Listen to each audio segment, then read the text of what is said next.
Pour ceux donc qui n'ont pas pu assister à nos précédentes conférences, vous pouvez retrouver sur notre site, sur le site de JICO, et les retrouver et les visionner. Voilà.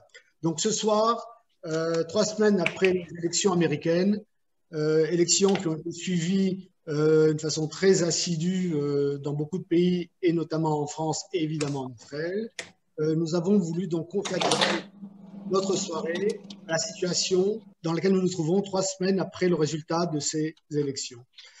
Je crois que tout le monde connaît maintenant la place sur la carte des États-Unis de tous les États clés, et même, et je pense que beaucoup d'entre nous sommes en mesure de dire où se trouvent la plupart des cantons de Pennsylvanie ou d'Arizona. Mais les résultats sont tombés. Il n'y a qu'une seule personne qui ne les reconnaît pas, c'est le président sortant, Donald Trump.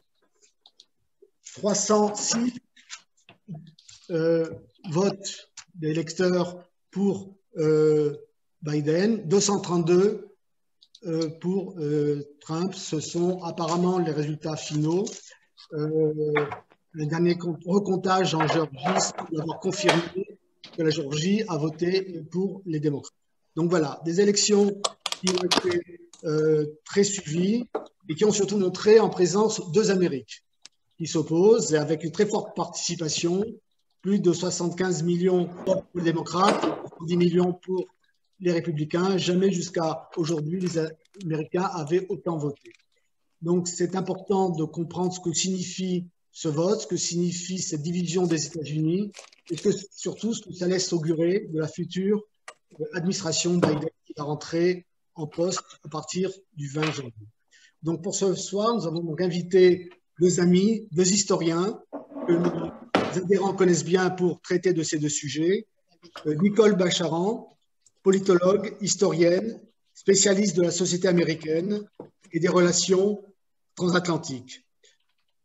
Pour ceux qui ne le savent pas encore, ces 2 derniers ouvrages parus sont Le Monde selon Trump aux éditions Taillandais 2019 et puis First Lady, écrit avec Dominique Simonet en 2018 aux éditions Perrin. Elie Barnavi, historien, chroniqueur, professeur émérite de l'histoire de l'Occident moderne à l'Université de Tel Aviv, conseiller scientifique auprès du Musée de l'Europe et ambassadeur d'Israël en France, et avec nous un des fondateurs de J-Corp, comme vous le savez. 2 amis qui nous suivent depuis le début et que je suis très heureux d'avoir ce soir avec nous et que je remercie vivement d'avoir accepté de participer à cette soirée. Donc Nicole, je te passe la parole.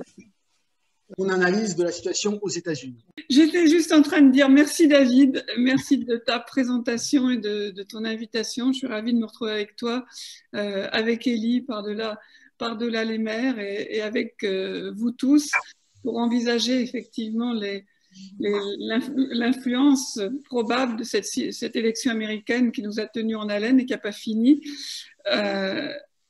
Tu as présenté très bien la situation immédiate, elle est complètement inédite. C'est là quand même la première fois, et j'ai bien fouillé, hein. C'est la première fois dans l'histoire américaine qu'on a un président qui ne reconnaît pas les résultats de l'élection et qui semble décidé à s'incruster à la Maison-Blanche quoi qu'il en coûte, et qui cherche à retourner le résultat d'une élection qui est en fait incontestable. Et avec tout un tas de gens autour de lui ou même dans le Parti républicain qui n'osent pas vraiment lui dire ce qui se passe dans le monde réel, de peur qu'il se fâche trop et que leurs propres intérêts y perdent. J'ai même entendu des réflexions dans le style « Oui, enfin bon, d'accord, mais si ça peut quand même le mettre de meilleure humeur. » Voilà, alors que quand même l'enjeu, c'est la démocratie américaine et c'est pas un petit pays et beaucoup de l'avenir du monde en dépend. Et on a une sorte de personnage, un petit peu le roi Lear devenu fou ou le roi en son palais. C'est quand même extrêmement étrange et inédit et ça nous pose beaucoup de questions sur justement la solidité et l'avenir de cette démocratie américaine. Tu as rappelé les chiffres de l'élection, David, et en fait comme les comptes continuent, parce que voilà, dans les États, même si les résultats sont définitifs et ne changeront pas, on en est à aujourd'hui 79,8 800 000 voix pour Joe Biden. Donc on peut dire qu'il aura en gros 80 000 voix, 80 millions de voix, pardon, pour un peu plus 73 millions pour Donald Trump. Donc, il y aura à peu près au moins 6 millions de voix d'écart, 3 points d'écart, on est à 47-51, presque 4. Et le chiffre de grands électeurs que tu as cité, qui évidemment ne bougera plus. Donc, c'est une élection qui est incontestable et qui a été reconnue comme telle par toutes les autorités chargées de contrôler les élections et qui comprennent toujours des démocrates et des républicains. Et personne de bon sens et à moitié informé ne doute que voilà, Joe Biden a gagné l'élection. Puisque avec vous, je vais m'interroger quand même sur ce que ça nous dit de l'état de l'Amérique et de l'avenir de cette démocratie américaine, y compris d'ailleurs, et là ce sera le rôle d'Élie d'en parler, de l'influence que l'état de la société, l'état des institutions, l'influence que ça peut avoir sur le rôle international des États-Unis. Je crois que la première chose qu'on peut dire, c'est que malgré tout, on a eu une bonne surprise dans cette élection. Et je ne parle pas simplement du résultat, qui est quand même un petit peu apaisant, disons, même si on n'a aucune illusion sur la facilité de la suite, mais par le fait que quand même, alors que le pays est aussi profondément divisé, avec des gens qui n'arrivent plus à se parler, eh bien écoutez, les gens sont allés voter. Ils sont allés exprimer leur point de vue, souvent des points de vue très enracinés, très forts, dans les urnes. Ils ont fait la queue, ils ont voté par correspondance, ils ont voté le jour même, mais en tout cas, ils ont voulu voter pour se faire entendre d'une manière pacifique et démocratique. Et tu l'as rappelé, David, la participation est la plus élevée du XXe siècle, à 67% d'électeurs potentiels. Non seulement ils sont allés voter, mais ensuite, ils ont été patients. Ils ont attendu jusqu'au samedi soir, donc du mardi soir au samedi soir pour que les résultats soient annoncés. Et puis une fois le résultat annoncé, il faut bien dire que ceux qui ont perdu l'élection et qui le vivent mal, et c'est bien naturel, ils ont encaissé le résultat patiemment. Et là aussi, de manière démocratique, on avait beaucoup évoqué, à juste titre, l'inquiétude d'affrontements, de manifestations, on avait évoqué le terme de guerre civile, en sachant que, bon, de toute façon, on serait en deçà heureusement, de ce niveau de violence, mais le potentiel de violence, il était bien réel dans un pays où les armes sont extrêmement nombreuses et où l'achat d'armes avant l'élection était très impressionnant. Donc, sur le côté réconfortant des choses, parce que tout n'est pas réconfortant, je mettrai l'accent quand même sur cette fibre démocratique des citoyens américains qui ne sont pas d'accord entre eux, mais qui ont voulu l'exprimer de manière pacifique et qui, au fond, encaissent pour 71 millions d'entre eux un résultat qu'ils n'ont pas souhaité. Alors, on verra, hein, tout ne va pas se passer magnifiquement, etc. Mais pour l'instant, je trouve que c'est quand même assez impressionnant comme exemple, au fond, de fonctionnement dans un démocratique dans un pays aussi profondément divisé. Mais au-delà de ça, on peut dire que la démocratie américaine, elle a eu chaud. Et qu'on a tous ressenti, je crois, ou presque tous, que cette élection, c'était un peu celle de la dernière chance. Et non pas parce que ce serait inacceptable qu'un républicain soit élu, non pas parce que Trump n'a fait que des mauvaises choses, ce serait beaucoup trop simple, mais parce que Joe Biden est un homme qui respecte les institutions et la démocratie américaine, et parce que Donald Trump est un populiste qui s'était donné pour mandat de renverser la table et qui a totalement piétiné les institutions autant qu'il l'a pu et qui a fait régner à la Maison-Blanche la corruption, le mensonge à un degré jamais égalé et l'incompétence, parce que même s'il n'a pas tout raté, hein, si vous souhaitez, on reviendra ensemble là-dessus, c'est quand même quelqu'un qui n'a jamais pris cette fonction réellement au sérieux et qui a visé avant toute chose son intérêt personnel, tant sur le plan politique, sa réélection c'était quand même son grand projet, que même financier. On pourra y revenir. Et cette démocratie américaine, elle a été sauvée in extremis, et d'une certaine manière, les alliés américains aussi, parce que les alliés des Américains, parce que Donald Trump avait toujours souhaité sortir de l'OTAN, et il était tout à fait possible que s'il était réélu, il en tirerait d'abord pour conclusion première que ses méthodes étaient entièrement légitimées et que tout était permis, et puis que par ailleurs, c'est par exemple sortir de l'OTAN était une chose qu'il pouvait faire puisqu'il n'avait plus peur de personne et plus rien à craindre. Donc les États-Unis ont obtenu un répit, mais ça ne veut pas dire évidemment que tout soit, que l'avenir s'annonce tranquille. Les institutions, elles ont résisté, mais pas si bien que ça quand même. Je veux dire, le Congrès n'a pas pu exercer sa fonction de contrôle sur l'éthique dans le gouvernement et l'éthique au sommet de l'État, notamment. Le concept de vérité, le concept d'intérêt général, tout cela a été mis à mal. Les tribunaux ont été pas mal politisés, ce qui est un peu l'inverse de ce qu'ils devraient être. Et en fait, comme vous aussi, et vraiment de très près pour moi, j'ai vraiment observé ce fonctionnement démocratique américain pendant 4 ans et l'espèce de choc, de stress que cette présidence a été. Je fais partie des gens qui en ont conclu que ce qui préserve une démocratie, ça n'est pas seulement la loi ou le respect de la loi. La loi, ça ne suffit pas. Et qu'il faut le respect des règles non écrites, qui sont le respect de l'adversaire, le respect du débat, le respect de la vérité, le respect des citoyens, le respect du suffrage, puisque l'élection, c'est quand même l'acte fondateur dans une démocratie. Au fond, toutes sortes d'éléments qui permettent l'alternance du pouvoir. Quand un parti ne juge pas que l'autre parti est inacceptable et illégitime, quand on perd l'élection, on n'est jamais ravi, mais on considère que, ok, bon, voilà, ce ne sont pas mes options préférées qui ont gagné, mais ça va, on peut vivre avec, et puis dans 4 ans, on essaye de parvenir à un autre résultat. Ce sont toutes ces règles non écrites, en fait, qui permettent le fonctionnement démocratique, la pérennité des institutions, et que Donald Trump a piétiné tous les jours. En envisageant l'avenir de cette démocratie américaine, dont je pense qu'elle est quand même très fragilisée, il y a évidemment la question du système électoral.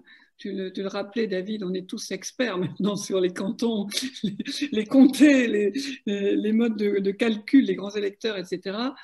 Mais on a beau, que ce soit en Europe ou aux États-Unis, nous répéter que c'est un système fédéral et que c'est comme ça, c'est pas vrai fondamentalement. C'est-à-dire que ce système des grands électeurs, il est issu d'un compromis qui date du XVIIIe siècle entre États esclavagistes et États qui n'étaient pas esclavagistes.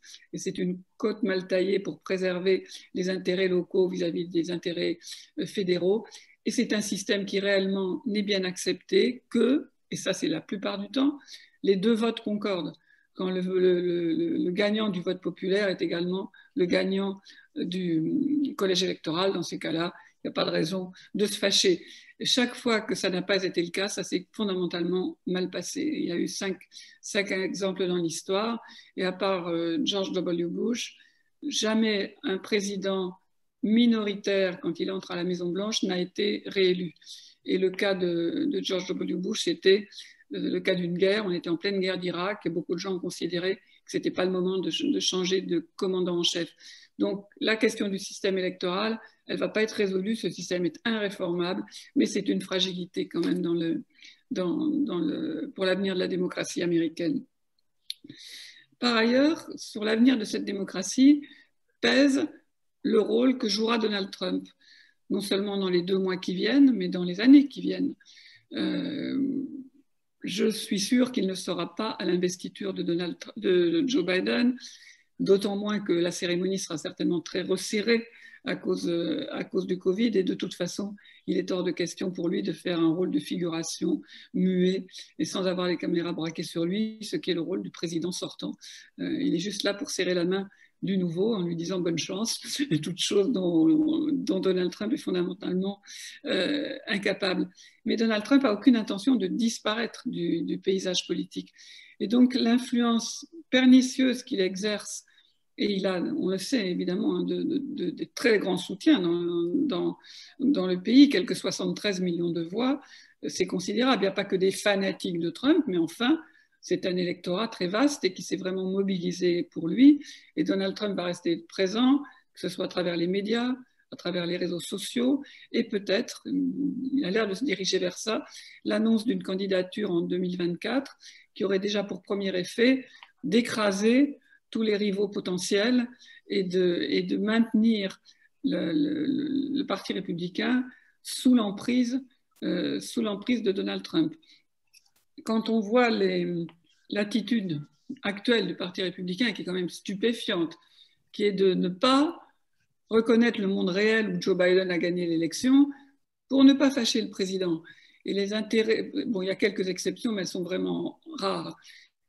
Les intérêts un peu discernés, c'est d'une part l'élection sénatoriale en Géorgie, puisqu'il y a une sorte de ballottage en quelque sorte, et qu'il y a 2 élections sénatoriales en Géorgie au mois de janvier, qui pourraient changer la majorité au Sénat. Moi, j'y crois pas trop. Les républicains sont à 50 et forcément les démocrates à 48. Et il faudrait que les démocrates gagnent les 2 sénatoriales pour arriver à 50, avec la voix, dans ce cas-là, de Kamala Harris en tant que vice-présidente, qui pourrait voter quand les lois ou les divers éléments qui passent devant le Sénat se retrouveraient à une division 50-50. Elle pourrait faire la balance pour faire 51. Ça me paraît peu probable. Mais en tout cas, l'intérêt premier des élus républicains, c'est d'avoir la majorité au Sénat. Et ils ne veulent pas fâcher les électeurs de Donald Trump et ils ne veulent pas fâcher Donald Trump lui-même. Ils en ont terriblement peur. Et ça a été le cas pendant 4 ans. Et encore aujourd'hui, tous ceux, ils sont rares, on les compte sur les doigts d'une main ou 2 maximum, qui disent Joe Biden a gagné l'élection, se voient immédiatement traîner dans la boue sur Twitter. Et ils n'ont pas envie d'affronter ça. Donc la mainmise de Donald Trump sur l'avenir du Parti républicain, pour l'instant, ça reste quelque chose de très fort avec ce qu'il représente, de populisme, de brutalité dans le débat et d'exercice du mensonge comme arme dans le fameux débat et dans la lutte politique. Je dirais à cet égard, mais sans le développer du tout, on peut revenir ensemble si vous le souhaitez, qu'on peut aussi avoir quelques inquiétudes sur l'avenir du Parti démocrate. Évidemment, tout le monde s'est rangé derrière Joe Biden, la coalition elle est très large, d'autant plus que les électeurs de Bernie Sanders, qui en 2016 avaient pour certains refusé de se compromettre en votant Hillary Clinton, ont quand même aidé à l'élection de Donald Trump et ont vu le résultat. Donc, depuis 4 ans, ils ont bien compris ça et la coalition démocrate, elle est vraiment large. Mais honnêtement, quand on voit ce qui se passe à la gauche du Parti démocrate, dans la presse et les journaux que l'on lit tous, le New York Times, le Washington Post, etc., il y a de quoi aussi être inquiet pour l'avenir du rôle que les États-Unis joueront dans le monde, peut-être pas dans les médias, mais dans un avenir relativement proche. Donc, tout ça pour dire que les républicains sont devenus le parti de Trump, mais que les démocrates ne sont pas à l'abri de dérives ou de tensions assez dangereuses. Ces divisions dans le monde politique, elles reflètent évidemment des divisions dans la société. Ces millions et millions d'électeurs qui ont voté pour l'un et pour l'autre, et qui fondamentalement ne sont d'accord sur rien. Si on prend les grands dossiers qui se posent à l'heure actuelle, le rôle de l'État, le choix entre la santé et l'économie, le système de santé, l'accès aux soins, la manière d'organiser une assurance médicale pour tous ou pas, les impôts, évidemment, le climat, qui est quand même un dossier absolument fondamental pour l'avenir de tout le monde, la question des armes, la question de l'immigration, les questions dites morales, l'avortement, le mariage gay, les divisions sont très profondes sur tous ces sujets. Et elles sont portées par les partis politiques à incandescence. Autrefois, depuis que le système américain existe, il a été construit par les fameux pères fondateurs qu'on cite à tout propos, les rédacteurs de la Constitution.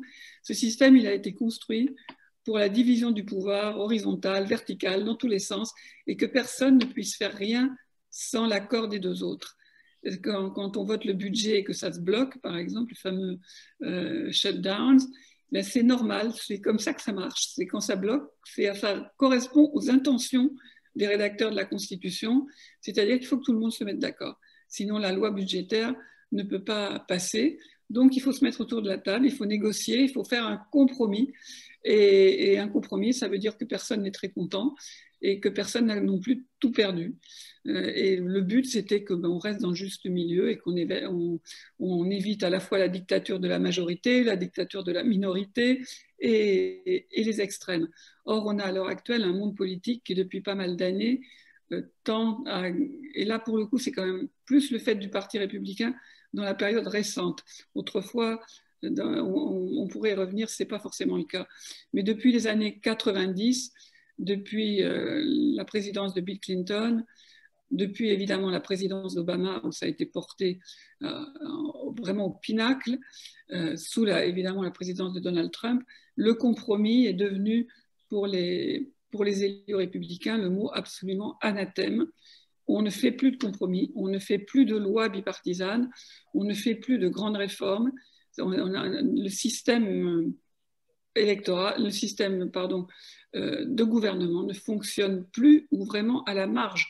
Et quand on voit Joe Biden, qui au fond a certainement été choisi par près de 80 millions d'Américains parce que c'est un homme de compromis, parce qu'il suscite ni le culte de la personnalité qui avait pu entourer Obama, ni le rejet violent que certains ressentent à l'égard de Donald Trump. C'est un homme d'expérience, de calme, de raison et de compromis. On n'est pas sûr qu'il puisse transmettre ça à ses anciens collègues du Sénat, où il a quand même passé 27 ans, il connaît tout le monde, mais il est certain que ce sera pour lui très difficile si le Sénat a une majorité républicaine, comme je pense que ça sera le cas. Et pour dire un mot sur les sujets de division, sur la manière dont le monde politique creuse ces divisions, tout simplement pour se faire élire et garder le pouvoir. Et je dirais un mot sur ces citoyens qui ne sont d'accord sur rien et qui sont représentés par des élus qui refusent de faire des compromis entre eux. Quand on analyse le vote qui vient d'avoir lieu, on voit que aucun bloc d'électeurs, évidemment, n'est uniforme. Vous avez des gens dont tout le profil pourrait vous amener à penser qu'ils votent d'un côté ou de l'autre, et puis finalement, non, il faut un choix différent. Mais à grands traits, d'une manière un peu caricaturale forcément, on peut dire que Donald Trump est plus apprécié chez les électeurs blancs, plutôt d'un certain âge, qui n'ont pas fait d'études, les moins éduqués, mais également les plus fortunés pour des raisons fiscales et autres, et peut-être aussi de point de vue sur le rôle de l'État, et également très fortement dans l'électorat de Donald Trump, les évangéliques blancs, ces protestants ultra-conservateurs. Les électeurs de Joe Biden, ils sont souvent plus jeunes, plus éduqués, ils ont souvent fait des études, ils vivent plutôt dans les villes, ils sont dans un système de société plus métissé, plus à l'aise dans la globalisation, pour ceux qui ont fait des études, notamment. On voit aussi que les minorités, généralement, votent plutôt démocrates parce qu'elles se sentent assez menacées, finalement, parce que peut représenter Donald Trump. Et je dirais juste un mot à cet égard du fameux vote juif, dont souvent certains croient que ça fait toute la différence. Eh bien, écoutez, on n'a pas beaucoup d'études là-dessus encore, et ça n'a pas passionné les instituts de sondage, ce qui est plutôt sain, si vous voulez mon avis. Mais en tout cas, j'ai vu que 2 sondages, l'un qui disait que les juifs américains avaient voté Biden à 70% et un autre à 60%. Donc, de toute façon, ça veut dire qu'on est dans les proportions habituelles de 2 tiers, 1 tiers, sachant que l'attachement des Juifs américains au Parti démocrate, il est ancien, il vient de loin dans l'histoire, et que ce sont souvent des citoyens qui sont vraiment plus engagés dans la société civile, dans la vie associative, et qui ont des préoccupations sociales fortes qui font qu'ils ont plus tendance à voter pour le Parti démocrate. Je laisserai à Élie le soin d'évoquer évidemment le rapport des Juifs américains avec la question de la sécurité d'Israël et des Juifs israéliens au sujet justement de la sécurité d'Israël et des rapports avec Donald Trump, qui a tenu un certain nombre de promesses à l'égard d'Israël, et avec Joe Biden, qui amène une équipe où finalement on connaît presque tout le monde, j'ai envie de dire, puisque les premiers nommés sont Anthony Blinken au département d'État, donc ministre des Affaires étrangères, John Kerry, chargé du climat, ce qui nous amène à voir que ce sont des multilatéralistes, des démocrates fidèles aux alliances, dont la première mission sera de vraiment renouer les liens avec l'Union européenne, avec de la part d'Anthony Blinken la volonté de forger des projets communs avec les Européens, des stratégies communes face à la Chine en matière de commerce, en matière de géopolitique, en matière aussi d'agressivité potentiellement militaire de la part de la Chine, également à l'égard de la Russie. Donc il y a un dossier européen très fort pour le nouveau ministre des Affaires étrangères, il y a un dossier chinois, il y a un dossier russe. Il aura 15 jours à partir du 20 janvier pour réactiver l'accord START sur le contrôle des armes nucléaires. C'est le dernier accord qui reste entre la Russie et les États-Unis sur le contrôle des armes nucléaires. Un gros dossier sur l'Asie, en matière évidemment de commerce, de sécurité et de liens à retisser avec tous ces pays, si ce n'est voisins, parce que la zone est tellement grande, mais en tout cas proche de la Chine en Asie, avec lequel la Chine vient de conclure un accord de libre-échange qui est l'un des plus grands du monde, alors que Donald Trump s'était retiré de l'accord, le partenariat transpacifique, qui aurait eu pour but justement de renforcer au fond la position des Occidentaux face à la Chine. Donc il aura beaucoup à faire, le nouveau secrétaire d'État. Et je conclurai là-dessus en disant que le Moyen-Orient ne sera pas en haut de la liste. Évidemment, ça n'est pas sans intérêt. Là, je laisserai totalement la parole à Élie là-dessus. On peut s'imaginer quelque chose de plus traditionnel dans les relations avec l'autorité palestinienne, mais en fait, la vraie priorité au Moyen-Orient, et c'est bien naturel, ce sera la question de l'Iran, où la réactivation possible ou non, parce que ce ne sera pas du tout simple, du fameux traité, le fameux accord sur le contrôle du nucléaire iranien.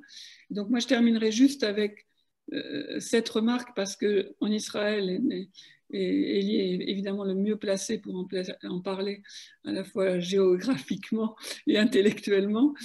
La question du rapport avec la nouvelle équipe après Donald Trump, elle est hyper sensible. Et la question de l'Iran, elle est hyper sensible. Et c'est vrai que Donald Trump, d'une certaine manière, a donné au moins à la droite israélienne tout ce qu'elle attendait. Et que j'ai parlé avec beaucoup d'Israéliens me disant, bon, mais d'accord, mais Trump, c'est Trump, mais en même temps, voilà, il nous donne des choses dont on avait besoin. Et ce n'est pas négligeable. Et maintenant, ce sera peut-être plus pareil, et c'est certainement vrai également. Et moi, la question que je me pose, c'est toujours celle-ci, est-ce que c'est pas au fond affreusement dangereux pour Israël de lier son sort à une Amérique qui ne serait plus démocratique? Et est-ce que malgré les difficultés qu'on peut anticiper avec l'équipe Biden, on ne restera pas dans quelque chose de beaucoup plus sain, qui est justement une alliance entre des démocraties avec des valeurs communes? Voilà, je passe la parole à David et à Élie. Bien, merci Nicole. Alors, première question, pourquoi les républicains ont-ils à ce point peur de Trump? Est-ce qu'on a peur d'émeutes, de coups d'État? Enfin, pourquoi cette absence de position des républicains quant au résultat des élections et de la peur de Trump? Je dois dire que ça, à mes yeux, ça reste quand même un peu mystérieux.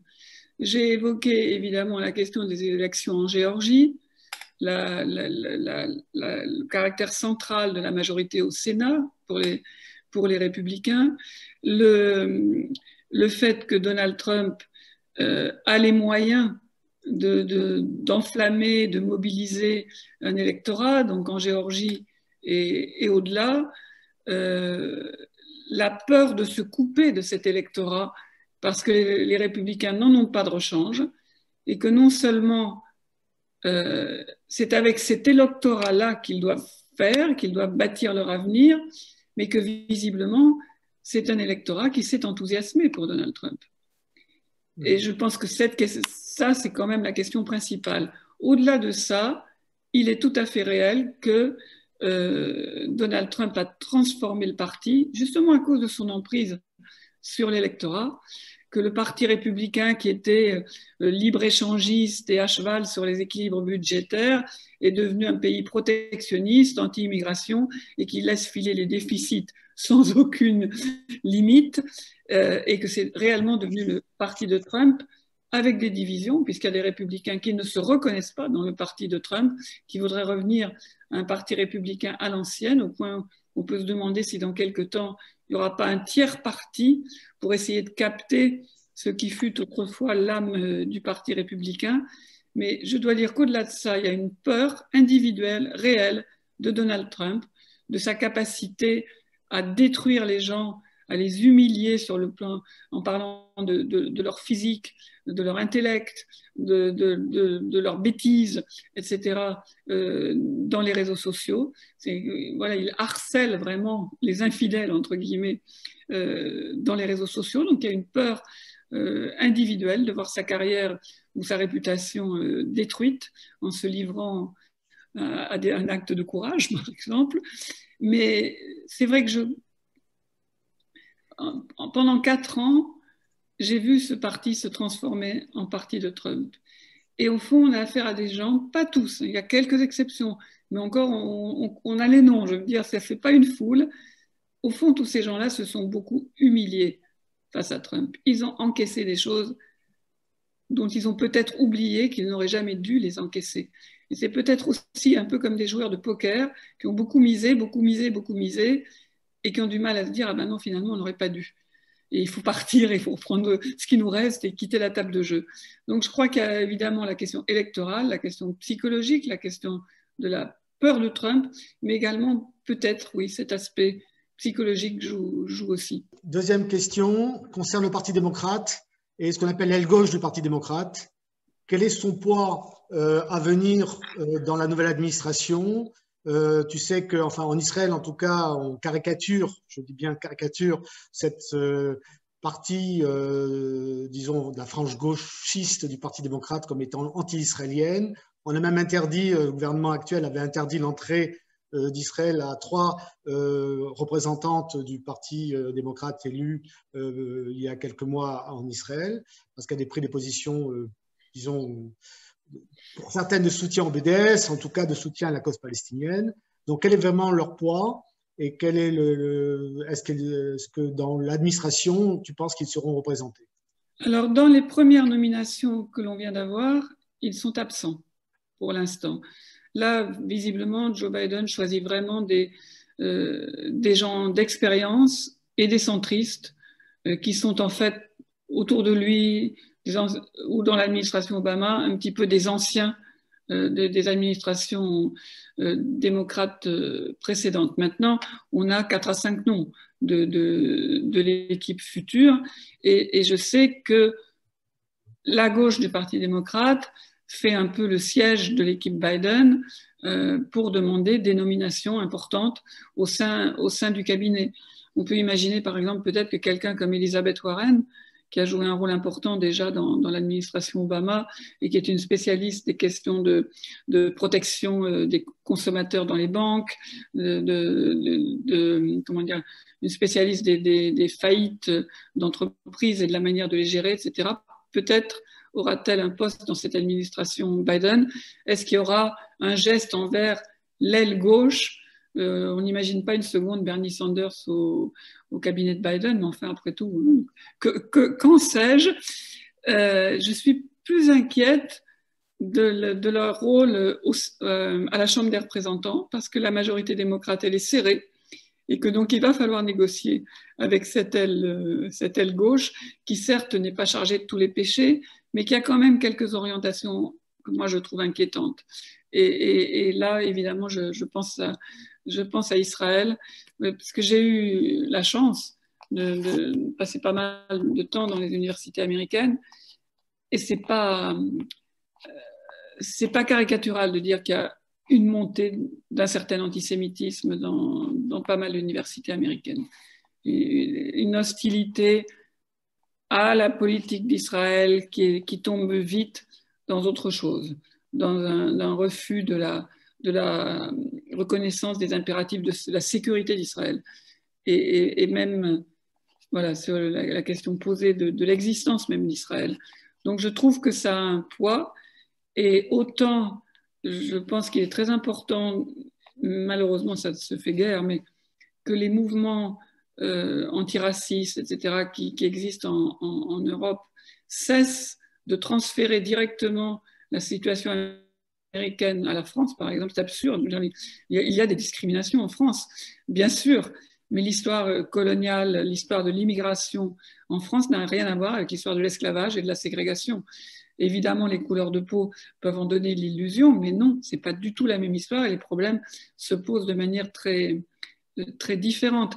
Et une espèce d'internationalisation du mouvement antiraciste américain qui n'augure pas très bien de l'avenir des relations entre la gauche du Parti démocrate et Israël. Je le dis comme je le pense, c'est peut-être un peu simple comme point de vue, mais quand je vois l'incompréhension de la gauche américaine sur les questions de laïcité en France, sur les questions de terrorisme, sur les réactions après les attentats, et il y a un lien avec la vision que l'on a d'Israël dans tout cela, je crois que la préoccupation, elle est vraiment légitime.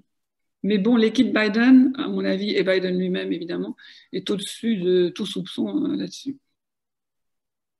Voilà, une dernière question relative au futur Sénat. Alors effectivement, certains ne comprenaient pas pourquoi il n'y avait qu'en Géorgie où il y aurait un second tour. Enfin là, il faudrait que tu réexpliques pourquoi. Et est-ce qu'on pourrait imaginer, en cas de victoire républicaine de ces élections en Géorgie, qu'il puisse y avoir des sénateurs républicains qui puissent voter des motions avec les démocrates dans le cas où ils pourraient adhérer au projet que présenterait Biden? Oui, tout à fait. Alors, cette question de la Géorgie, elle vient du fait que chaque État, donc 50 États, organise les règles de l'élection. Que ce soit même la présidentielle, non pas évidemment sur qui gagne et qui perd, mais comment on fait, où on vote et comment on compte, etc. Et c'est la même chose pour les sénatoriales. Et là, cette année, il y avait un tiers des sénateurs dont le siège était en jeu, ce qui est le cas tous les 2 ans. Eh bien, la Géorgie a un règlement particulier. C'est pas celui qui obtient le plus de voix qui gagne, ce qui est le cas dans les autres États. C'est celui qui a la majorité, c'est-à-dire 50% plus une voix. Et quand il y a plusieurs candidats, en Géorgie, ils étaient au moins 3 pour ces 2 postes, eh bien, personne n'a eu la majorité absolue.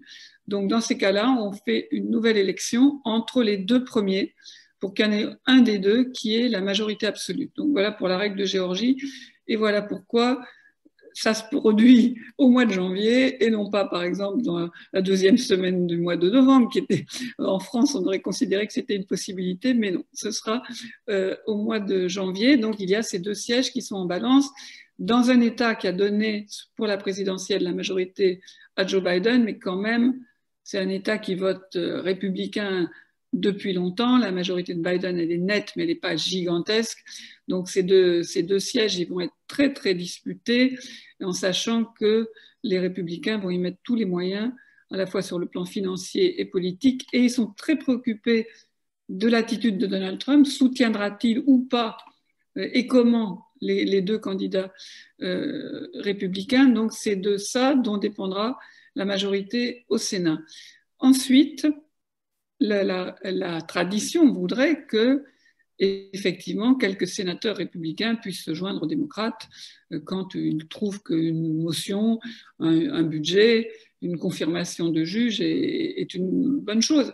Je rappellerai juste, pour exemple, qu'en 1997, je crois, quand la juge Ruth Bader Ginsburg a été confirmée par le Sénat à la Cour suprême, c'était une femme qui était très connue et dont on connaissait également les convictions politiques. C'était une femme de gauche avec une longue carrière de juriste où elle avait défendu notamment beaucoup les droits des femmes, etc. Donc il n'y avait pas de mystère sur ses positions.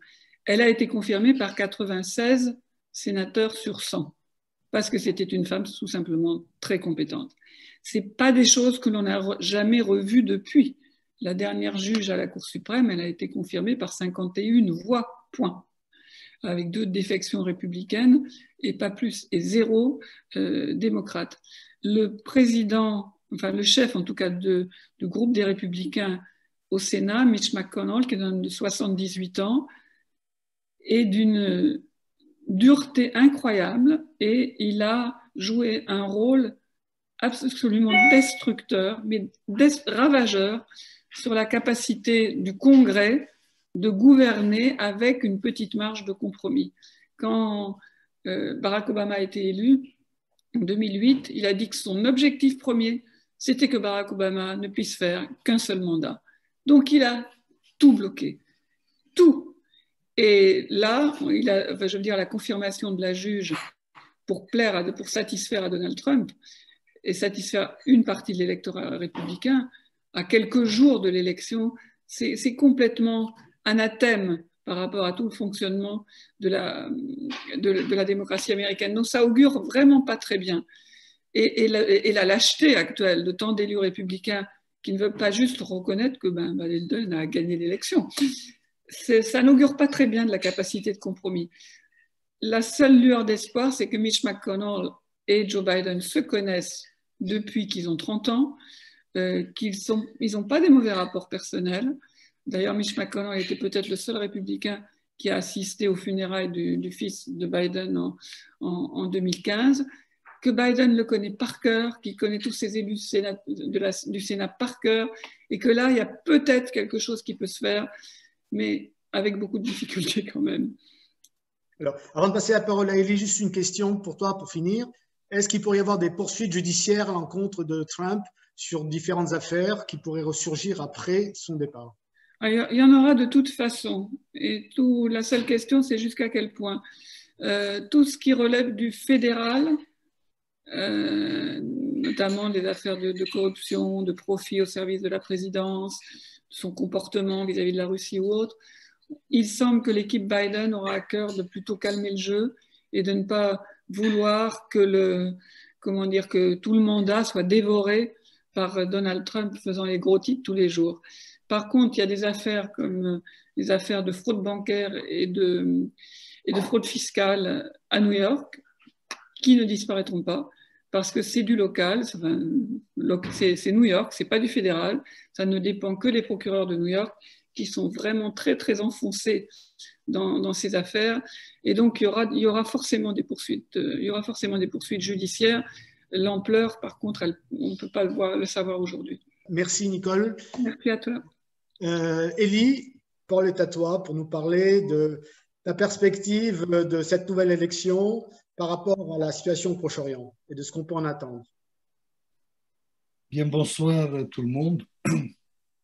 En écoutant l'exposé de Nicole, très complet, vraiment extrêmement intéressant, je ne pouvais pas m'empêcher d'établir le parallèle entre ce qui se passe là-bas et ce qui se passe ici, notamment le Parti républicain. Quand on regarde l'évolution du Parti républicain et du Likoud, c'est la même. C'est la même évolution. C'est-à-dire que ce que Donald Trump a réussi à faire, c'est transformer le Parti républicain en une espèce de secte dévouée à sa cause et à sa personne. Il n'y a plus de Parti républicain au sens classique du terme.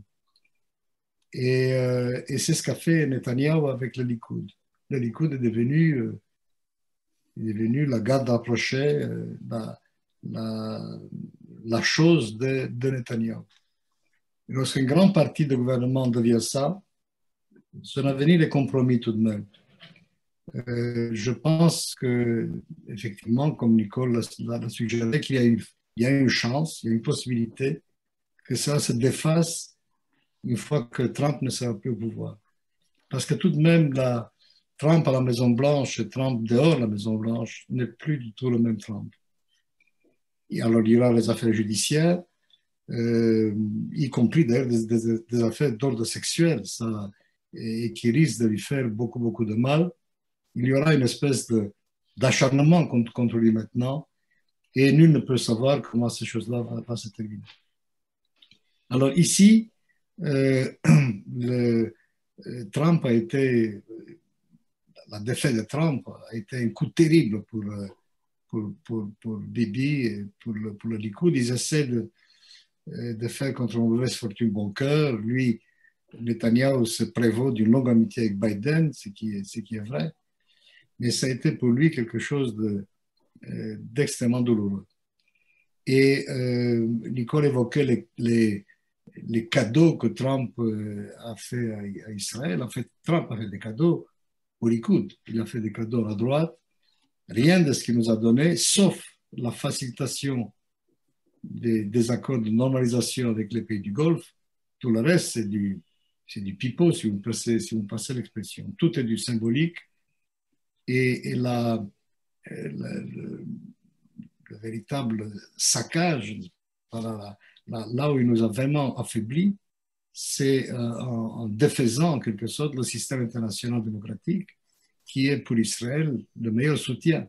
Et c'est un pays qui se retire des affaires du monde et qui laisse derrière lui un champ de ruines, qui démolit ses alliances les plus solides, c'est-à-dire les historiques avec l'Europe, mais pas seulement avec l'Europe, avec les Kurdes, par exemple. C'est un pays où Israël est perdant à tous les coups. Maintenant, il va falloir réapprendre à se positionner dans un monde qui est le monde d'après Trump. Et ce ne sera pas une affaire facile. Alors, quelles sont les perspectives pour le Proche-Orient, puisque c'est ça ma partie, avec cette Amérique post-Trump. Alors, il y a le camp des perdants, et ils sont nombreux. C'est-à-dire, au Proche-Orient, il y a Erdogan. Erdogan est quelqu'un qui va pleurer Trump. Bien sûr, les relations entre les États-Unis et la Turquie n'étaient pas bonnes, mais les relations entre Trump et Erdogan, personnelles, étaient excellentes. Pour la bonne raison que ce sont tous les deux des autocrates. Donc, il y a déjà, on va voir l'évolution des relations entre les États-Unis et la Turquie. Et là, je prévois des moments difficiles pour Erdogan. Il y a l'Arabie Saoudite qui est un énorme morceau. Pour l'Arabie Saoudite, c'est un coup très dur aussi. Biden a eu des mots très durs pour le prince héritier, pour MBS, alors que Trump a tout fait pour le protéger. Donc là, il va y avoir une espèce de réalignement dont on peut percevoir maintenant les premiers signes. Pour tout ce qui concerne l'engagement de l'Arabie saoudite au Yémen, pour ce qui concerne l'énorme problème des droits de l'homme à l'intérieur même de l'Arabie saoudite, il y aura des développements qui seront extrêmement intéressants. Et il y a évidemment les Palestiniens. Eux sont les seuls qui peuvent se réjouir du changement d'équipe à Washington. Trump a été, pour eux, une espèce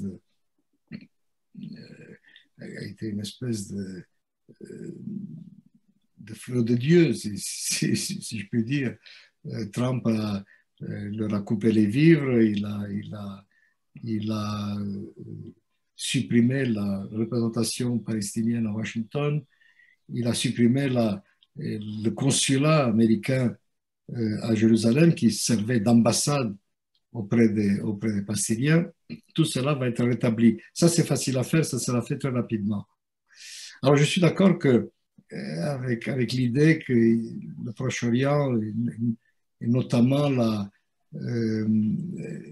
processus de paix, ou ce qu'il en reste, ne sera pas la préoccupation première de l'administration américaine, évidemment. Mais il y aura des choses qu'il fera tout de suite. Rétablir une certaine présence américaine auprès des Palestiniens, ça, il le fera très rapidement. Et ce qu'on sentira aussi, probablement, c'est une impatience croissante vis-à-vis de la colonisation. Je ne sais pas si vous avez certainement suivi l'appel d'offres pour Har Homa, c'est-à-dire cette colonie du sud de Jérusalem qui a toujours été une pomme de discorde entre Israël et la communauté internationale et notamment les Américains, puisque des constructions là-bas signifierait tout simplement l'impossibilité totale de diviser Jérusalem et aussi de créer éventuellement un État palestinien contigu. Donc ça, il se dépêche vite. L'appel d'offres va se terminer 2 jours avant l'inauguration, de manière à mettre la nouvelle administration devant le fait accompli. Et là, on peut s'attendre à des mouvements d'humeur graves de la part de l'administration américaine nouvelle. Elle n'aimera pas ça. Je vous rappelle qu'en 2000, déjà, je crois, oui, c'est en 2000, lors d'une visite de Biden, à ce moment-là vice-président à Jérusalem, c'est le moment qu'on a choisi pour déclarer, pour annoncer un plan massif de construction dans les territoires. Il y a eu là un moment d'embarras diplomatique terrible. Ça, Biden, je suppose, il s'en souvient. 2010, Elie. Pardon? En 2010. Qu'est-ce que j'ai dit? Tu avais dit 2000, c'est en 2010. 2010, évidemment, oui, sur la présidence Obama. Et donc, ce que je suis incapable de prévoir, c'est la manière dont ils imaginent une espèce de reprise du processus de paix. Mais ce que je vois dans l'immédiat, c'est un réalignement de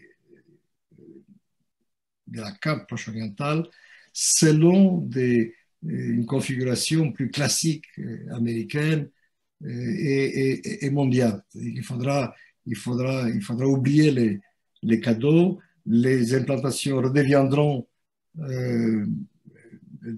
illégales au regard de la loi internationale, et les Américains seront d'accord avec cela. Il faut s'attendre à des tiraillements. Et déjà, ça a commencé. À propos non pas de l'implantation, à propos de l'Iran, vous avez vu peut-être que hier ou avant-hier, Netanyahou s'est empressé de mettre en garde le président élu contre la réadoption de l'administration américaine du traité nucléaire avec l'Iran. Déjà, ça commence, c'est-à-dire que pour prévenir n'importe quelle tentative américaine de réengager un processus avec l'Iran. Bon, est-ce qu'il recommencera Est-ce qu'il ira de nouveau à Washington au Congrès pour faire pièce à la politique du président? Cela m'étonnerait. Mais en tout cas, il y aura là des sujets de discorde graves. Ce que je ne sais pas, c'est comment les Américains, comment la nouvelle administration imagine cette reprise du dialogue avec l'Iran. Ce ne sera pas facile, d'autant plus que l'administration Trump s'est évertué à semer des mines sur son chemin, à la fois en politique intérieure mais aussi en politique étrangère, jusqu'au dernier moment. Il est encore en train de le faire à ce moment même. C'est-à-dire qu'il s'efforce de préempter n'importe quelle tentative de revenir sur la politique étrangère de l'administration Trump. Et donc ça, comment il va s'y prendre, ça je suis incapable de le savoir. Et étant donné qu'il m'appartient ici de faire de la prospective, j'ai beaucoup de mal parce que tout ça n'est pas clair du tout. Beaucoup dépend évidemment de ce qui va se passer début janvier en Géorgie. S'il a le Sénat, si Biden a le Sénat, ce sera différent. S'il ne l'a pas, ça va être extrêmement compliqué, y compris pour les nominations qu'il veut mettre en place. Et donc, c'est très difficile de faire des pronostics sur ce qui va se passer. Alors, ce que je perçois ici, c'est une énorme inquiétude pour la gauche, enfin pour l'opposition, un immense soulagement aussi, ne serait-ce que par simple satisfaction morale, esthétique en quelque sorte, voir Friedman vider les lieux, l'ambassadeur des États-Unis ici, ce serait une satisfaction dont il ne faudra pas se priver, c'est déjà pas mal. Mais de là avoir une Amérique déterminée, prête à réengager la région dans un véritable processus de paix, il est loin de la coupe aux lèvres. Et je pense que Biden lui-même, qui a été brûlé, échaudé dans les tentatives de l'administration Obama pour faire la paix ici, je ne sais pas en quelle mesure il va vraiment s'y investir. Que dire d'autre? J'espère aussi, mais c'est très difficile à juger ces choses-là, j'espère qu'il y aura une certaine influence de la disparition de Trump de la scène politique sur l'état de la démocratie israélienne. Je m'explique. Pour une bonne part, l'assurance de Benjamin Netanyahu, la manière dont il a saccagé lui-même, comme Trump, les institutions de la démocratie israélienne, le mépris qu'il a manifesté à l'égard de l'opposition, de la minorité arabe, de la justice, tout cela a pu se faire en certaine impunité parce qu'il avait l'appui sans faille de la présidence américaine. C'est extrêmement important ici. C'est assez difficile à apprécier de l'étranger, mais la possibilité pour un premier ministre israélien de dire « j'ai avec moi l'Amérique, c'est moi qui sais comment faire avec eux et j'ai à la Maison-Blanche un ami indéfectible. D'ailleurs, je ne fais rien de différent de ce qu'il fait. » Tout ça a un poids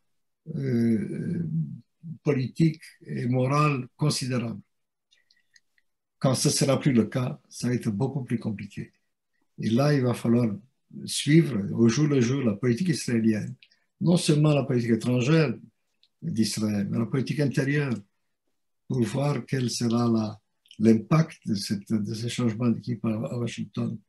Je suis par exemple convaincu qu'il aura beaucoup plus de mal à provoquer des élections anticipées, Netanyahou, maintenant qu'il n'a pas Trump. Ça va être beaucoup plus compliqué. Il le fera probablement, mais ce sera plus difficile pour lui. L'un de ses arguments électoraux, son premier argument électoral, c'était « j'ai avec moi Trump ». partout dans le pays, il y avait d'immenses affiches électorales où on le voyait, lui et Trump ensemble, avec la légende. Il est d'une autre ligue, c'est-à-dire que personne ne peut se comparer avec lui. Regardez ce qu'il est capable de faire. Regardez quel est son ami à la Maison-Blanche. Ça va être terminé.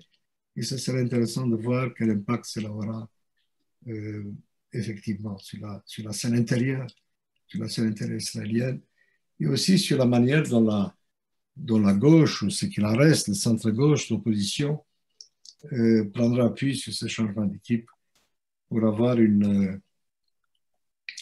pour redresser un peu l'échine, parce que je ne vous cache pas que nous sommes dans l'ensemble assez abattus. D'abord, enfin, une question.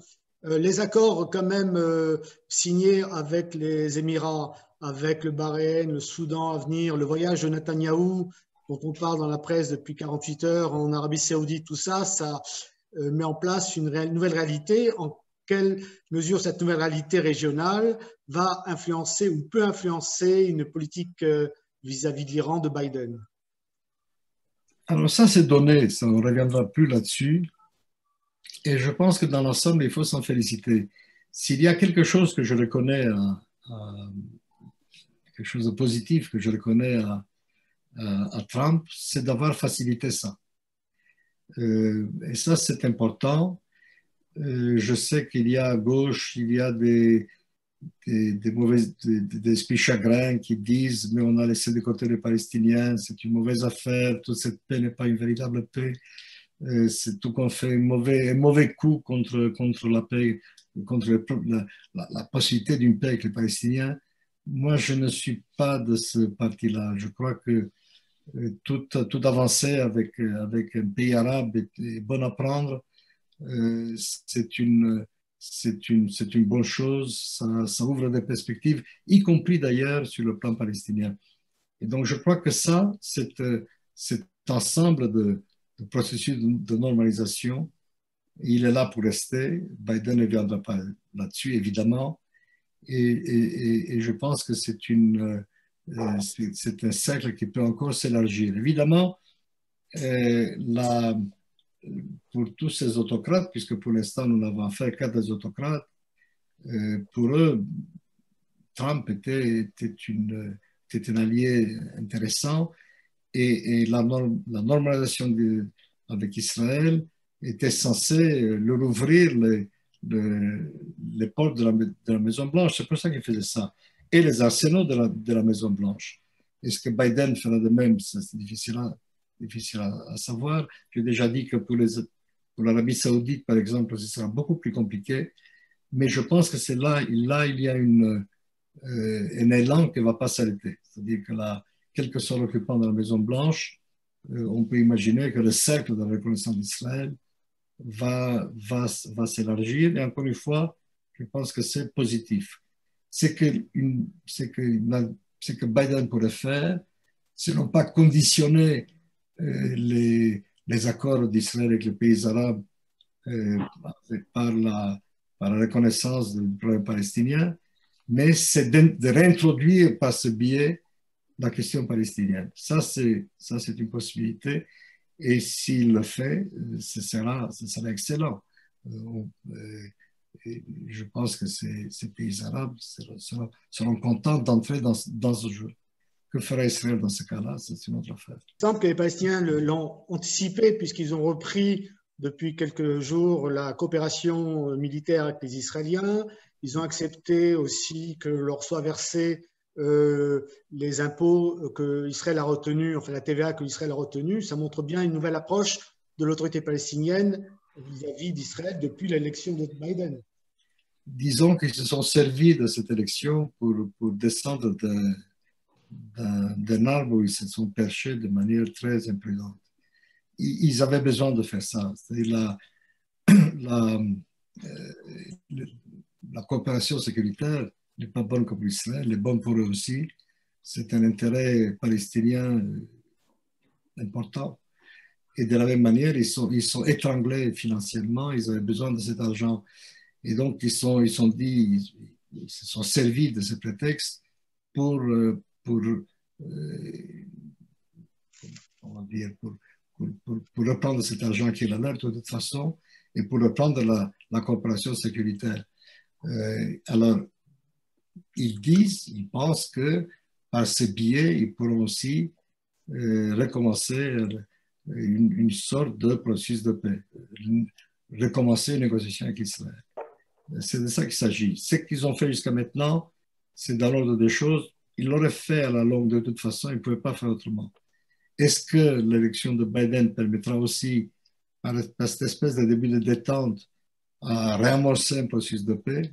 Ça reste à voir. De toute façon, pour l'instant, à mon avis, ils n'ont pas de partenaire. On me dit qu'effectivement, cet accord de paix avec les Émirats resteront apportés au crédit de Netanyahou en cas d'élection. C'est sûr que ça ne pourra que le renforcer si dans 4 mois on retourne aux urnes en Israël. Oui, enfin, ce sera évidemment un argument de campagne. Mais je ne pense pas que je regarde les sondages ici, les Israéliens ne sont pas vraiment très sensibles à ça. Paradoxalement, ils sont contents, mais c'est venu de telle manière et avec un tel prix, puisqu'il nous a présenté cela comme des accords gratuits, la paix contre la paix, il a dit. Et il s'avère que ce n'est pas du tout le cas. Il a fallu accepter la vente de matériel sophistiqué, matériel militaire sophistiqué aux Émirats. Il a fallu quand même avaler quelques couleuvres. Et donc, je ne pense pas que c'est un argument électoral, mais je ne pense pas que ce soit un argument électoral très important. Mais est-ce qu'il en a même besoin? Tu veux, électoralement, Netanyahou baisse beaucoup dans les sondages. Sa gestion de la crise du Covid a été catastrophique, les Israéliens le savent. Il n'est pas populaire, il perd beaucoup de voix, mais les mandats qu'il perd dans les sondages, pour l'instant, vont non pas au centre-gauche, mais ils vont à l'extrême droite. Ils vont chez Bennett. Et donc, pour l'instant, d'après les sondages toujours, le bloc des droites, s'il y avait des élections demain, resterait tel qu'il est et il se renforcerait même. Et le véritable problème, c'est l'avantage de la démocratie américaine sur l'israélienne. Sur beaucoup de plans, la démocratie israélienne prouve qu'elle se porte mieux que la démocratie américaine, aussi paradoxal que cela paraisse. Elle est moins dysfonctionnelle. Sauf sur un plan, eux, ils avaient une opposition. Cette opposition a pu arriver au pouvoir. Ici, on est loin du compte. J'aurais bien poser une question à Élie. Je voudrais bien entendre ton point de vue, enfin quel bilan tu fais de la politique de Trump à l'égard de l'Iran, cette sortie de l'accord nucléaire, ces sanctions renforcées et le fait que pendant ce temps-là, l'Iran a repris l'enrichissement de l'uranium. Tu disais à quel point il te semblait difficile, au fond, de réactiver cet accord. Tu dirais qu'on en est où aujourd'hui, réellement, après 4 ans de Trump? Mais tu l'as dit très bien toi-même, c'est-à-dire qu'on en est aujourd'hui à un point où finalement la sortie de Trump du nucléaire s'est avérée catastrophique. On pouvait y penser déjà à ce moment-là. En fait, quelle est la situation aujourd'hui? C'est que les Iraniens ont repris l'enrichissement de l'uranium et ils sont plus près que jamais de la capacité à produire des bombes atomiques. L'avantage de cet accord iranien avec les Iraniens, de cet accord nucléaire avec les Iraniens, qui n'était pas un très bon accord, mais c'était ce qu'on pouvait obtenir de mieux à ce moment-là. Ça nous donnait 10 ou 15 ans d'assurance que l'Iran ne se dotera pas du feu nucléaire. Et pendant ces 10 ou 15 ans, beaucoup de choses pouvaient se passer. En sortant du nucléaire, on a légitimé en quelque sorte une certaine sortie du nucléaire de l'Iran lui-même. Et il y a eu des sanctions très dures, mais qui n'ont pas eu l'effet escompté. C'est-à-dire que ça n'a pas fait bouger le régime iranien. Ça a permis à ce régime même de se renforcer. Et donc, c'est que Biden, devrait faire, ce qu'il pourrait essayer de faire, c'est non pas de revenir à l'accord tel qu'il a été, tel qu'il existait avant, ça c'est pas possible, mais essayer de le compléter d'une certaine manière. Et ce qui reste à voir, si les Iraniens seront prêts à cela. Parce que reprendre la négociation avec les Iraniens sur la base de l'accord passé, mais en l'améliorant du point de vue de l'Occident, ça va être quelque chose que les électorats auront beaucoup de mal à accepter. Et donc, nous sommes un peu dans une impasse et je ne vois pas très bien comment en sortir. Peut-être par le biais des Européens, Biden retrouvera des relations normales avec l'Europe et peut-être que par ce biais-là, on arrivera ensemble à faire pression sur les Iraniens de manière à rouvrir cet accord, à l'améliorer si possible. Je donne à cela peu de chance, mais c'est la seule possibilité que je vois. C'est-à-dire une espèce de front commun. C'est là tout le problème de Trump, si vous voulez. Quand on fait cavalier seul, on arrive à ça. On arrive à rendre l'ennemi plus audacieux au lieu de faire front. C'est vrai pour l'Iran comme c'est vrai pour la Chine, au lieu de faire front des front démocratique occidental, on divise. Et je note que Biden a comme l'un de ses premiers projets en politique étrangère de réunir un forum d'États démocratiques. On va voir ce qu'il pourra faire avec ça. C'est le seul moyen d'arriver à quelque chose. Paradoxalement, la politique de Trump a permis peut-être à l'Europe de commencer à exister politiquement. Entre d'une part le Brexit, entre part Trump, est-ce que ça va s'arrêter ou comment tu vois ça? Ça, c'est le seul point positif global de la présidence de Trump, c'est celui-là. C'est d'avoir permis à l'Europe, ça a poussé à l'Europe à exister un peu sur la scène internationale, à s'unir mieux. Mais bon, c'est une façon de se féliciter de Trump. C'est un peu comme si tu disais, heureusement que Hitler a existé, ça a permis l'émergence de la puissance américaine et l'Europe unie, ce qui est vrai. Mais le prix à payer a été terrible. C'est un succès de Trump par défaut, si tu veux, involontaire. Mais il est réel. C'est vrai que le seul bénéfice que je vois, c'est celui-là. C'est le fait d'avoir permis à l'Europe de s'organiser davantage. Et quand on a entendu Merkel dire qu'on est seul, maintenant, il faut s'habituer à être seul, à s'organiser en fonction de cela, ce n'est pas rien. Et je me demande si l'Europe aurait réussi à se doter de cet énorme plan de relance et donc à accéder grâce à cela à une espèce de statut fédéral presque, avec cette chose extraordinaire qui est la mutualisation des dettes dont les Allemands ne voulaient pas entendre parler si Trump n'avait pas été là. Trump a été un catalyseur, effectivement. Alors, de ce point de vue-là, c'est vrai. Et il vous aura été utile de la même manière qu'il nous aura été utile pour effectuer notre percée dans le Golfe. Comment faire confiance à l'Iran des ayatollahs, quoi? Parce qu'on voit les attentats qui existent ces dernières semaines en Europe, ils sont fomentés, il y a des procès en cours qui le prouvent par les Iraniens. Donc, imaginez de reprendre une négociation avec eux, est-ce que c'est plausible avec ce régime, quand on sait en plus que dans quelques mois, il y a des élections là-bas et que les conservateurs risquent de les remporter? À cela, j'ai deux réponses. D'abord, il ne faut pas faire confiance aux Iraniens, évidemment. Les relations internationales ne sont pas forcément une affaire de confiance. Il faut aboutir avec eux à un accord de telle manière à ce qu'ils ne soient pas et armer cet accord de telle façon à ce qu'il n'ait pas intérêt à ne pas le respecter. Ce n'est pas une question de confiance, c'est une question de réel politique. Et puis, il faut se demander quelle est l'alternative. si on ne veut pas aboutir à un accord avec les Iraniens, il faut savoir que l'alternative est la guerre. Et il faut se demander à ce moment-là si on a intérêt à faire la guerre.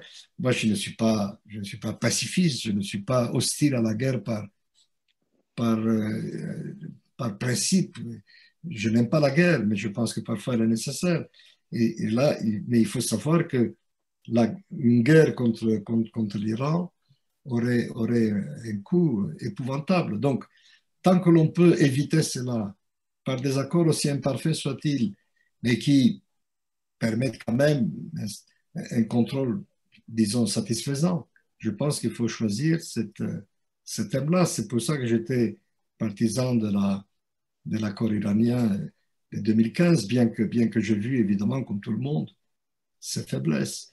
En passant soit dit, c'est grâce à la France que cet accord a été moins mauvais qu'il aurait pu l'être, puisque Obama était prêt à signer un accord encore moins bon que celui qui a été finalement signé.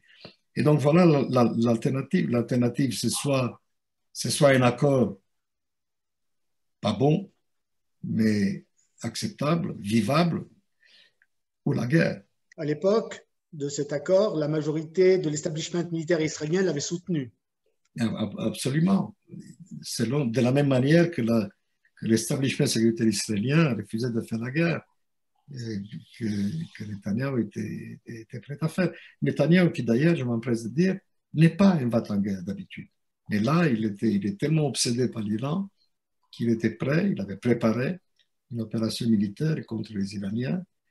Et c'est l'établissement militaire unanime, armée, Mossad, Shin Bet, tout le monde, qui se soulevait comme un seul homme.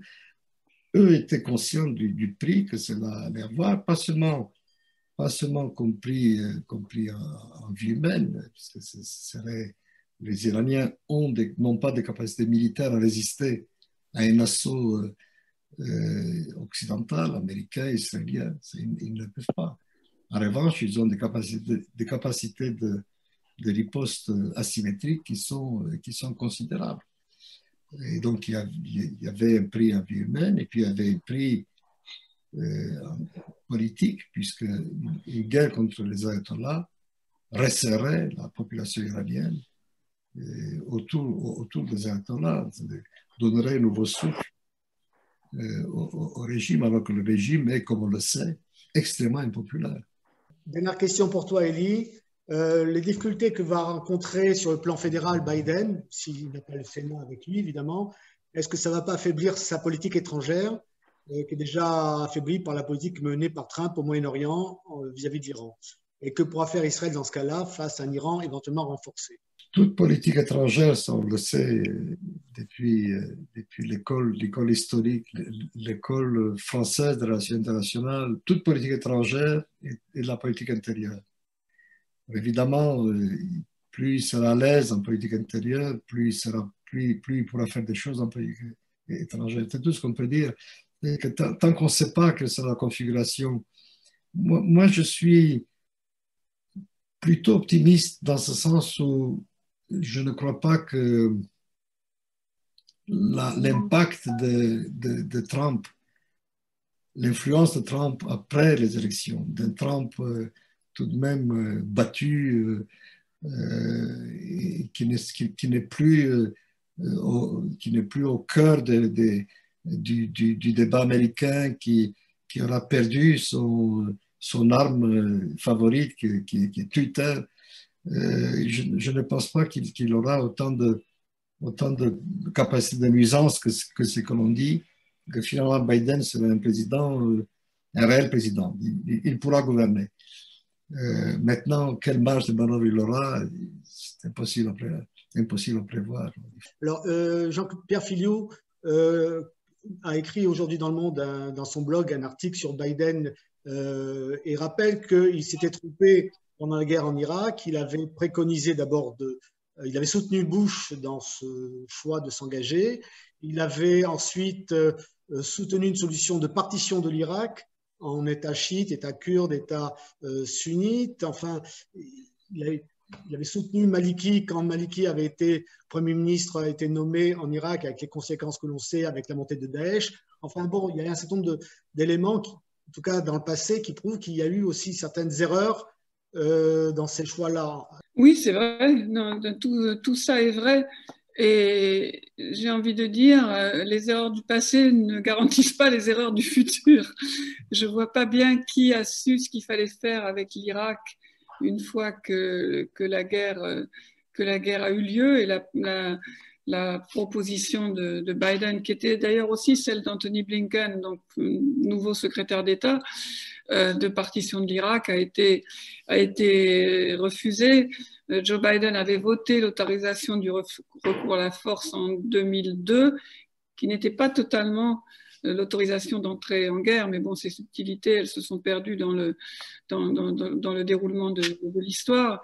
Il a laissé comme bilan celui plutôt d'un homme qui n'aime pas l'intervention militaire, qui recule à cet égard. Il était contre l'intervention en Syrie, il était contre l'intervention en Libye. Il pensait il était évidemment pour l'élimination d'Oussama Ben Laden, mais au moment où la décision était prise, il pensait que la décision était trop risquée, que c'était pas le moment de le faire. Donc, ce qu'on peut en retirer, c'est que c'est quelqu'un qui ne fonce pas vers l'intervention militaire avec véhémence et enthousiasme. Certainement pas. Moi, je trouve ça plutôt rassurant, mais je rejoins tout à fait Elie qui disait je n'aime pas la guerre, mais je ne suis pas pacifiste. Je pense que Biden, quand même, partage ce point de vue-là. Maintenant, je ne sais pas comment mesurer sa clairvoyance future sur toutes les questions extrêmement complexes du Moyen-Orient, mais si je pense aux administrations passées, je vois bien que la clé n'a jamais été complètement dans la main des Américains et que leur capacité de comprendre cette région du monde n'a jamais été éblouissante. Je reviens juste un instant à tout ce que Elie a dit de très juste sur la question iranienne, c'est qu'au fond, il me semble que le bilan des années Trump, côté iranien, pourrait être de dire que bon, mais si on veut se faire respecter, il faut avoir la bombe, vu l'attitude de Trump à l'égard de la Corée du Nord. Et ça, je trouve que c'est absolument dévastateur, et ça n'a pas été perdu dans le regard des dirigeants de Téhéran. Et de même que la notion très claire que ce qu'un président américain fait, ce à quoi il s'engage, peut être défait par le suivant. Et ça, je crois que c'est une grande fragilité pour toute négociation à l'avenir. Mais là, je ne fais que répéter ce qu'a dit Elie. Le but, c'est un mauvais accord, pas trop mauvais après, avec lequel on puisse vivre, ou alors la guerre avec une guerre au fond impossible à gagner de bien des manières. Pour poursuivre ce que Nicole vient de dire, on a l'impression, deux impressions. L'une, c'est qu'il n'y a pas de véritable continuité de l'État. Ça, c'est effarant. Et qu'on ne sait pas, sur quel pied danser. Une administration fait quelque chose, Obama fait quelque chose. Tout ce que Trump a fait, c'est de défaire ce qu'Obama a fait. Et maintenant, Biden va être obligé de défaire ce que Trump a fait, essayer du moins.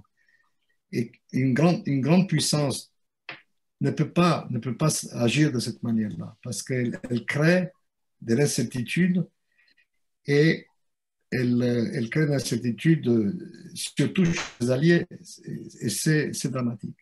Et l'autre impression, qui n'est pas une impression que une certitude, c'est que le siècle américain est terminé, c'est-à-dire que l'époque où les États-Unis étaient impliqués massivement, puissamment dans les affaires du monde, est terminée. Il va falloir s'habituer dans une séquence longue américaine entre cette espèce de vaste hésitation, ou plutôt de succession de phases d'engagement et d'isolationnisme.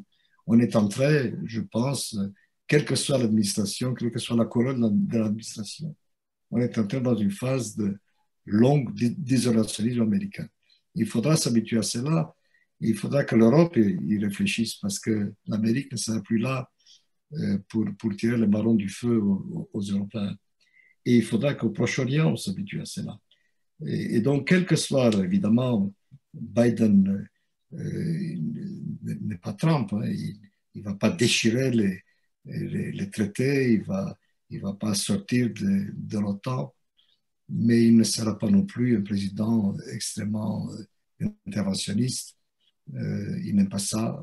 Et je pense que l'Amérique est dans une phase d'introspection, de règlement de ses problèmes internes pour longtemps. Deux questions. Une pour toi, Nicole. Tu l'as abordé tout à l'heure précédemment quand tu as parlé un peu de la presse américaine. Il y a eu un article récemment dans Le Monde où une journaliste, Barry Weiss, qui explique qu'elle a quitté le New York Times à cause des positions qui sont défendues de plus en plus dans la presse américaine. Tu as abordé cette question vis-à-vis d'Israël, très critique, on va dire comme cela, mais pas seulement cela, sur les positions, on va dire, d'une gauche un peu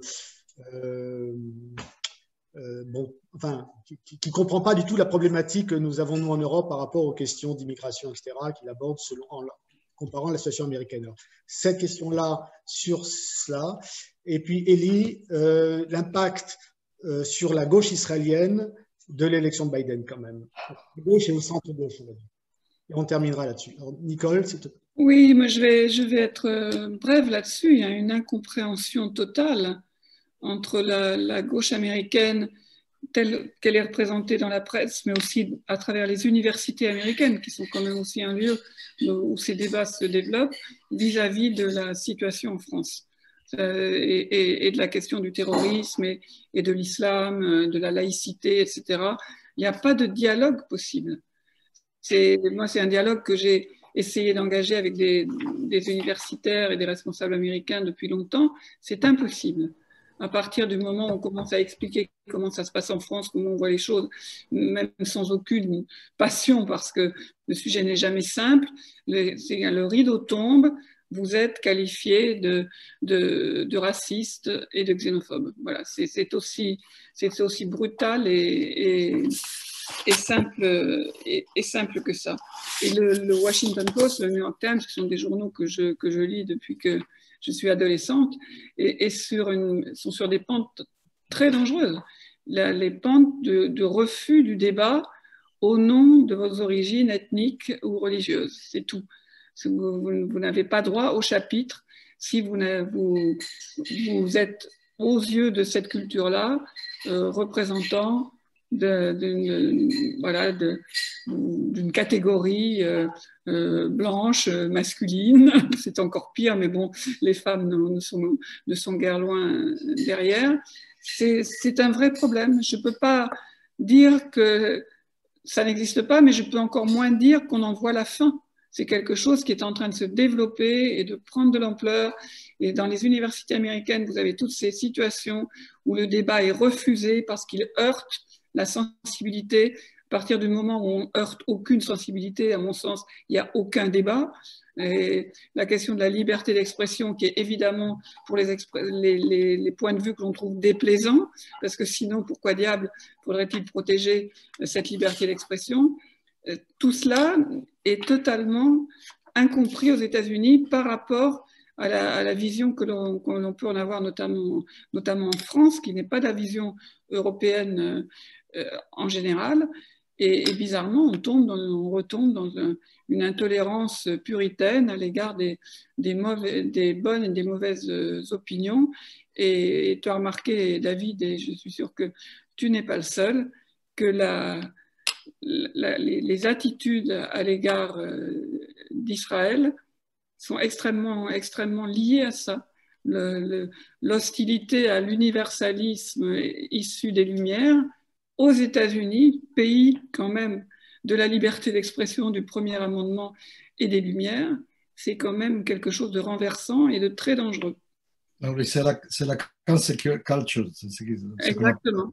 Exactement. Est-ce que tu ne vois pas un certain retour de bâton? Je sais pas, il me semble qu'il y a un débat aujourd'hui qui n'est pas récent, qui tourne autour de Marc Lilla et d'autres gens comme ça, qui disent maintenant ça suffit, on ne peut pas continuer comme ça. J'ai l'impression qu'il y a un frémissement, enfin, tu connais infiniment mieux que moi, mais est-ce qu'il n'y aurait pas un commencement de la fin de cette affaire-là? Je l'espère en tout cas qu'il y a un frémissement en ce sens. On a peut-être, je ne sais pas si tu l'as vu, Élie, mais ici en France, on a vu dans Le Monde ce groupe d'écrivains afro-américains qui vivent en Europe et qui donc comprend les deux et qui était infiniment plus nuancé sur tout cela. Donc oui, j'espère qu'il y a des réactions parce que c'est vraiment extrême. Il y a plein de gens qui perdent leur poste, qui sont traînés dans la boue, non pas parce qu'ils ont fait ou dit même quelque chose d'horrible, mais juste parce qu'ils ont manqué de sensibilité, qu'ils n'ont pas utilisé le bon vocabulaire. Joe Biden lui-même, pendant une des rencontres, enfin une rencontre virtuelle d'ailleurs, avec des électeurs, avait affirmé son hostilité à toute discrimination envers les transgenres en parlant d'un jeune homme qui était devenu une femme et qu'il avait rencontré et qui lui avait montré un peu de quoi étaient faits ces vies-là. Et le New York Times, rapportant cela, a jugé bon de critiquer Biden pour son manque de sensibilité. Parce que dire un jeune homme qui est devenu une femme, ce n'est pas correct. On doit dire une femme transgenre. Toute autre circonvolution autour de cela, et étant donné la génération dont est Joe Biden, il n'y a rien de déshonorant dedans, il n'avait pas adopté le bon vocabulaire. Donc j'espère bien quand même que ça va tellement loin que ça va un peu se réveiller dans l'autre sens. Mais malheureusement, je pense que l'élection de Donald Trump en 2016 et quand même son score impressionnant en 2020, c'est aussi une réaction à ça. Je veux dire, parmi les ouvriers blancs, qu'on vienne leur parler de, il ne faut pas dire un jeune homme qui est devenu une femme, il faut dire transgenre, c'est très, très, très loin de leur problème et ça les exaspère, ça les éloigne du Parti démocrate. Donc, il y a plusieurs manières, disons, d'avoir un boomerang ou une réaction à ces excès. Mais oui, j'espère quand même que ceux que tu notes, toi, et qui sont plus positifs, prendront de la place, oui. Merci Nicole. Et donc Élie, sur la gauche ou le centre-gauche? Écoute, ma réponse sera brève. Je n'en sais rien. Je sais qu'il y a eu un immense soulagement, ça oui. On est très heureux que ce phénomène bizarre qu'on appelle Trump, il a perdu les élections. Mais qu'est-ce que la présence de Biden va faire pour nous, ça, on ne le sait pas. Puisque, si tu veux, dans le centre-gauche, il y a un problème qui domine tous les autres sur le point palestinien, c'est l'occupation. Et la manière dont il va s'occuper de ça, on n'en sait rien. Ce que l'on sait en revanche, le côté positif, c'est que on aura accès à la Maison-Blanche, on aura accès au centre de pouvoir, les ONG auront accès à des sources de financement. Ce sera plus facile. L'atmosphère sera plus respirable. Et quelle sera l'influence réelle, le résultat de ça? Difficile à dire. Mais, toi et moi, nous le savons, nous commençons déjà à prendre des contacts, puisque l'atmosphère à Washington a changé. Et donc, par contre-coup, à Tel Aviv aussi. Je ne dis pas Jérusalem, je dis à Tel Aviv. Bon, ben écoute, merci Élie, merci Nicole. Beaucoup de questions restent encore en suspens. L'avenir nous dira dans quel sens le vent d'histoire va continuer à souffler. Et en tout cas, à tous ceux qui sont restés, nous étions près de 300 personnes à nous être connectés au cours de la soirée. Nous organiserons dans 3 semaines aussi une prochaine conférence. Vous recevrez par mail les indications. Pour l'instant, en tout cas, nous sommes en train de bâtir la soirée. Merci donc encore une fois Nicole et Élie et à bientôt. Merci. Merci à vous. Au revoir. Au revoir.